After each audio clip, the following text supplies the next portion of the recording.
రాష్ట్ర ప్రజలు ఎలా చూస్తున్నారు, మీరు ఎలా చూస్తున్నారు, ఇది ఏం పద్ధతి అని ఎవరికి అనిపించటం లేదా? అసలు గమనించాల్సిన పాయింట్ ఏమిటంటే, మన రాష్ట్రంలో ప్రత్యేక హోదా గురించి ఊసే లేకుండా చేశారు తెలుగుదేశం పార్టీ వైసీపీ పార్టీలు కలిసి. ప్రత్యేక హోదా మనకు ఊపిరి. ప్రత్యేక హోదా లేకపోతే మనం బాగుపడలేం, మనకు భవిష్యత్తు లేదు. 10 సంవత్సరాలుగా అది నిరూపణ అయ్యింది. అయినా కూడా ఈ 10 సంవత్సరాలలో ఎమ్మెల్యేలు, ఎంపీలు ఇంతమంది అధికారంలో ఉండి కూడా అసలు ఊసే లేకుండా చేశారు. అసలు ఆ మాటే లేకుండా చేశారు. ప్రత్యేక హోదా అన్న అంశమే లేకుండా చేస్తున్నారు కదా. ఈరోజు మేము కాంగ్రెస్ పార్టీగా వచ్చి మేము కొట్లాడుతున్నాం తప్ప ప్రత్యేక హోదా గురించి తెలుగుదేశం పార్టీ గాని, చంద్రబాబు గారు గాని, వైసీపీ జగన్మోహన్ రెడ్డి గారు గాని ఒక్క నిజమైన ఉద్యమమైనా చేశారా అధికారంలో ఉండి, ముఖ్యమంత్రులుగా ఉండి అని అడుగుతున్నాం. ఈరోజు ప్రత్యేక హోదా మనకు బీజేపీ పార్టీ ఇవ్వలేదు, పోలవరం ప్రాజెక్టు ఇవ్వలేదు, మనకు రాజధాని ఇవ్వలేదు. ఒక్క హామీ కూడా నెరవేరకపోతే మరి చంద్రబాబు గారు బీజేపీ పార్టీతో ఎందుకు పొత్తు పెట్టుకుంటున్నారో సమాధానం చెప్పాలి.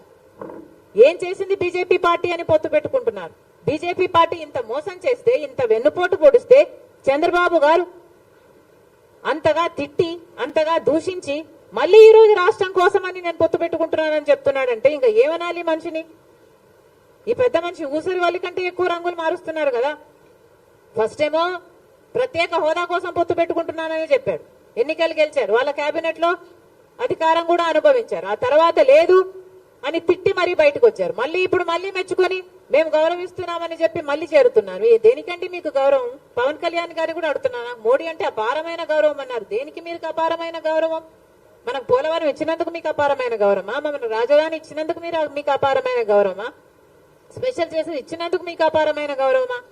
ప్రజలకు సమాధానం చెప్పాల్సిన అవసరం ఉంది. జగన్మోహన్ రెడ్డి గారిని కూడా అడుగుతున్నాం, మీరు ఇంకా తెలివైన వాళ్ళు, మీ పొత్తులు కనిపించవు. ఎందుకంటే మీ అక్రమ పొత్తులు, మీ రహస్య పొత్తులు. చంద్రబాబు గారైనా బహిరంగంగా ప్రజలకు చెప్పి పొత్తులు పెట్టుకుంటున్నారు, జగనన్న గారైతే రహస్యంగానే పొత్తులు పెట్టుకుంటున్నారు. ఇన్ని సంవత్సరాలుగా బీజేపీ పార్టీని ఒక్క ప్రశ్న అడిగింది లేదు. ఇన్ని సంవత్సరాలుగా ఎన్ని బిల్లులుంటే ప్రతి బిల్లులకు మద్దతు ఇచ్చారు జగన్మోహన్ రెడ్డి గారు. ఇన్ని సంవత్సరాలుగా ఎక్కడ వాళ్ళకి ఏ అధికారం కావాలైనా బీజేపీ పార్టీ నాయకులకి మనది పెట్టిందే, ఇక్కడే అడ్డా అన్నట్టుగా ఏది కావాలంటే బీజేపీ పార్టీకి, ఏ ప్రాజెక్ట్ అయినా బీజేపీ పార్టీ తీసుకోవచ్చు, ఏ అధికారమైనా బీజేపీ పార్టీ తీసుకోవచ్చు, ఏ దేనికైనా రెడీ అన్నట్టుగా జగన్మోహన్ రెడ్డి గారు వ్యవహరిస్తూ బీజేపీ బానిసలుగా మీరు ఎందుకు వ్యవహరిస్తున్నారు అని అడుగుతున్నాం. బీజేపీ పార్టీకి తెలుసు అవినీతి చేస్తున్నారు అని బీజేపీ పార్టీ చెప్తూనే ఉంది.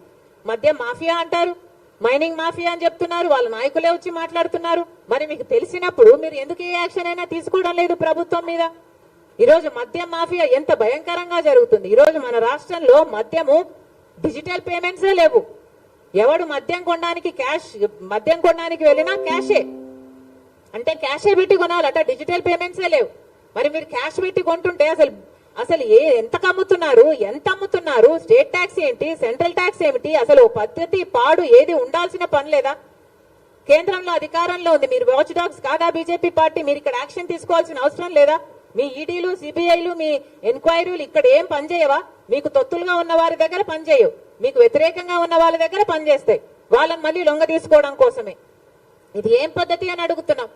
మాఫియా జరుగుతుందని తెలుసు, లిక్కర్ మాఫియా అని మీరే చెప్తున్నారు. సిద్ధమని పెద్ద పెద్ద సభలు పెడుతున్నారు. ఒక్కొక్క సభకి 90 కోట్ల రూపాయలు అవుతుందట. ఎక్కడి నుంచి వస్తున్నాయండి ఈ డబ్బులన్నీ? సిద్ధమని పెద్ద యాడ్ క్యాంపెయిన్ నడుపుతున్నారు, 600 కోట్లు ఖర్చు పెడుతున్నారట. ఎవరి డబ్బులు ఇవి? ఎక్కడి నుంచి వస్తున్నాయి ఈ డబ్బులన్నీ? ప్రజలందరూ కూడా ఆలోచించాల్సిన అవసరం ఉంది. Thank you.